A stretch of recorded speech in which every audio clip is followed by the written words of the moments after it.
in case of load shedding. Okay, so absent the renewal of the contract, the station or the office couldn't do anything about this alarm situation? No, those type of processes need to be dealt with by supply chain management within the provincial office of the DPCI, or if it's depicted within the fashion that it's perhaps the responsibility of the owner of the building. I do not know what was the case at Port Shepstone. Thank you. Thanks, General. Thank you, General. And then paragraph 62 on page 23.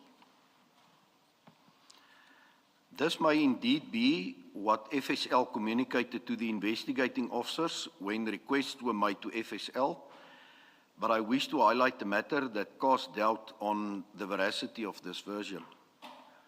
On the 9th of July 2021, a few weeks after the 541 kilogram cocaine seizure, officials seized 700 kilograms of cocaine in Aeroton, Johannesburg.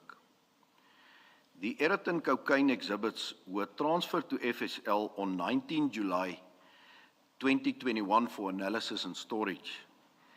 If FSL had capacity on 19 July 2021 to store 700 kilograms, it is unclear why it did not have capacity for 541 kilograms 3 weeks earlier, or at any time before the 2021 theft in Port Shepstone. But does FSL have a dedicated space for drugs? I'm just thinking, what if they had in storage something else altogether? Commissioner, I'm just thinking maybe focus now is just on drugs. And when last did you store drugs? You stored them on 19 July 2021. But that does not also answer the question, what else could have been stored during that period? Commissioner, I do not have detailed knowledge about how forensic science are going about their business.